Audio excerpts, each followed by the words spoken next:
S'il y a bien une compagnie que l'on ne doit plus présenter aujourd'hui, c'est Blue Origin. Quoique, malgré une communication plus discrète que SpaceX, Blue Origin est une société tout aussi âgée, et dont l'histoire est bien plus intéressante qu'il n'y paraît. Alors, entre la New Shepard, New Glenn et Blue Moon, aujourd'hui, on va prendre un peu plus de 5 minutes pour parler de Blue Origin.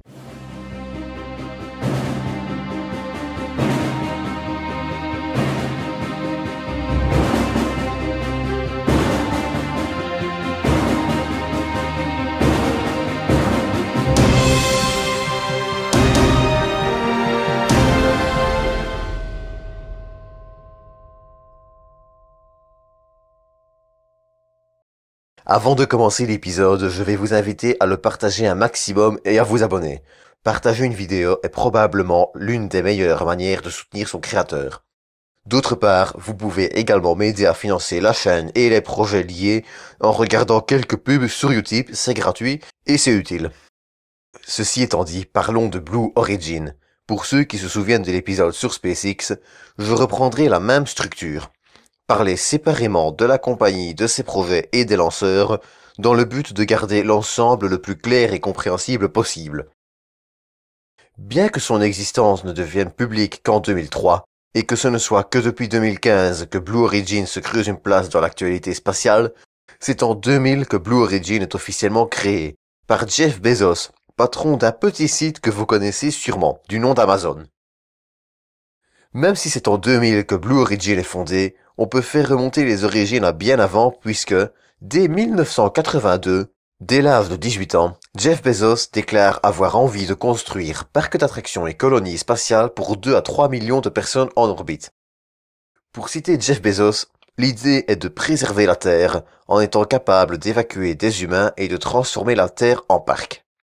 Et après ça, il y en a encore pour parler des idées délirantes d'Elon Musk. Ce qu'il faut retenir, plus que le fait que ses projets sont assez farfelus, c'est que, dès son plus jeune âge, Jeff Bezos est attiré par l'espace et nourrit des rêves de tourisme accessibles à tous. Ceci étant dit, retournons en 2000 et revenons-en à Blue Origin. Dès 2005, Blue Origin commencera à, très légèrement, parler de ses projets de véhicules destinés aux vols touristiques suborbitaux, capables de faire de petits vols suborbitaux aux environs de 100 km d'altitude, soit la limite officielle de l'espace, nommée New Shepard. Mais avant de faire voler sa première New Shepard complète, le 29 avril 2015, Blue Origin passera d'abord par une série de véhicules tests nommés Charon, Goddard et PM2, pour Propulsion Module 2. Charon effectuera un seul vol, le 5 mars 2005, où il atteindra une altitude de 96 mètres dans le but de tester les systèmes de guidage. Il reviendra ensuite se poser à quelques mètres de son point de décollage. Il est, cependant, à noter que Charon n'était pas vraiment une fusée, puisqu'il utilisait de simples moteurs Rolls-Royce Viper. Pour ceux qui voudraient le voir, ou qui en auraient l'occasion, Charon est aujourd'hui exposé au musée de l'air de Seattle. Le second véhicule d'essai de Blue Origin sera Goddard, également nommé Propulsion Module 1. Il effectuera, quant à lui, 3 vols d'essai équipés cette fois d'un véritable moteur fusée, un moteur de Blue Origin, le BE1, fournissant 9,8 kN de poussée. Son successeur, PM2, effectuera 2 vols et s'écrasera lors de son second vol. PM2 sera, quant à lui, équipé du moteur BE2 de Blue Origin, évolution du BE1 pouvant fournir entre 110 et 400 kN de poussée. En 2009, Blue Origin obtiendra d'ailleurs un financement de 3,8 millions de dollars de la part de la NASA, dans le cadre du programme CCDEV, programme dans le but d'aider les entreprises privées au développement de véhicules dédiés aux vols spatiaux habités. En 2011, Blue Origin recevra cette fois 22 millions de dollars de la NASA, dans le cadre de la phase 2 du même programme. Même si Blue Origin ne sera pas sélectionné au profit de SpaceX, ces fonds permettront d'aider au développement de leur futur lanceur et de sa capsule, la New Shepard. Parlons-en justement un peu de la New Shepard. D'une hauteur totale de 18 mètres, elle a déjà réussi 11 vols, dont 11 succès et 9 réutilisations de premier étage. À l'heure où j'écris cet épisode, 3 New Shepard ont déjà été construites depuis son vol inaugural le 29 avril 2015. Il est, d'ailleurs, à noter que, à la suite d'un problème technique, le premier étage s'écrasera pendant ce vol inaugural. Ce sera le seul semi-échec de ce lanceur. La New Shepard est propulsée par le moteur BE3, fournissant une poussée modulable de 490 kN. L'objectif avec la New Shepard est de permettre d'ici quelques années à des touristes, 3 minimum par vol, de se payer quelques minutes d'apesanteur dans l'espace. Et, même s'il reste encore beaucoup de chemin à faire, il y a fort à parier que d'ici quelque temps ce rêve sera une réalité. Le premier vol habité, vol d'essai évidemment, devant avoir lieu en 2019. Je tiens cependant à insister sur devrait, car le calendrier peut encore changer, comme souvent dans le domaine du spatial, et encore plus quand on parle de vol habité.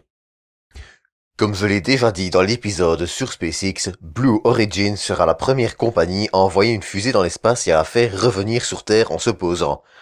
Même si le succès de SpaceX éclipsera légèrement ce point, d'autant que les deux compagnies se partagent le podium. SpaceX ayant été la première compagnie qui fera se poser un lanceur, revenant d'une trajectoire orbitale, et non d'un simple bond suborbital comme Blue Origin.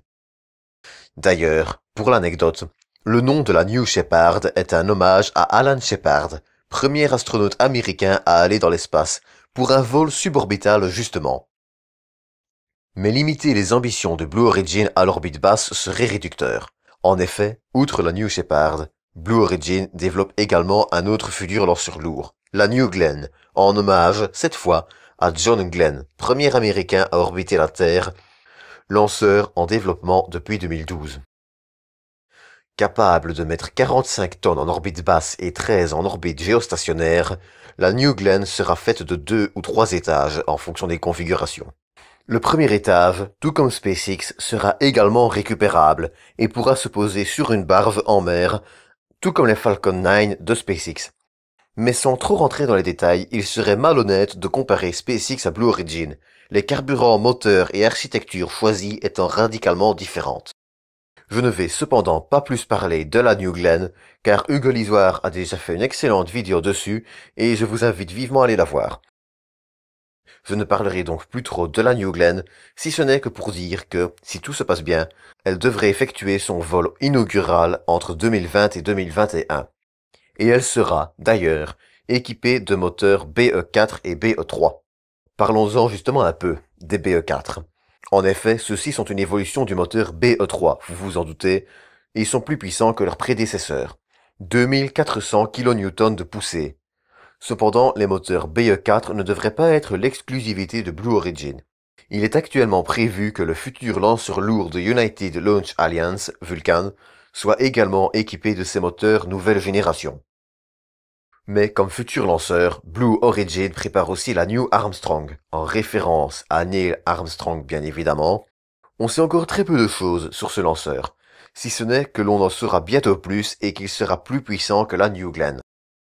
Mais Blue Origin nourrit aussi des ambitions lunaires, notamment à travers le projet Blue Moon, visant à développer un atterrisseur lunaire capable d'envoyer 3,6 tonnes à la surface de la Lune, équipé, cette fois, d'un tout nouveau moteur BE7. Blue Moon sera ainsi capable de déployer différentes infrastructures sur la Lune, comme des rovers ou l'infrastructure d'une base lunaire, en fonction des demandes de ses clients. Blue Moon pourrait ainsi, mais cela reste à voir, amener des humains sur la Lune et aider la NASA à atteindre son objectif fixé à 2024. Date à prendre avec des pincettes, bien évidemment. Si vous désirez en apprendre plus sur Blue Moon, vous pouvez toujours aller voir l'excellente vidéo de Stardust sur le sujet. Le lien sera dans la description et en fiche. En tout cas, que ce soit à travers différents lanceurs ou projets, Blue Origin, et ce malgré une communication plus discrète que SpaceX, pourrait bien devenir l'une des compagnies leaders du New Space d'ici quelques années. Certes, à l'heure où cette vidéo sort, aucun lanceur de Blue Origin n'a encore atteint l'orbite, mais les compétences et les moyens sont là, et vous pouvez être sûr que l'on suivra cela avec le plus grand intérêt sur cette chaîne. En attendant, avant de clôturer l'épisode, j'aimerais vous remercier pour le cap des 1000 abonnés, ça commence à grimper, plus que je ne l'aurais imaginé il y a encore un an. Donc, la vidéo spéciale sortira bientôt, rassurez-vous, mais il faudra encore un peu de patience. D'ici là, j'espère que cet épisode vous aura plu. Quant à moi, je vous dis à la semaine prochaine pour un nouveau 5 minutes pour parler.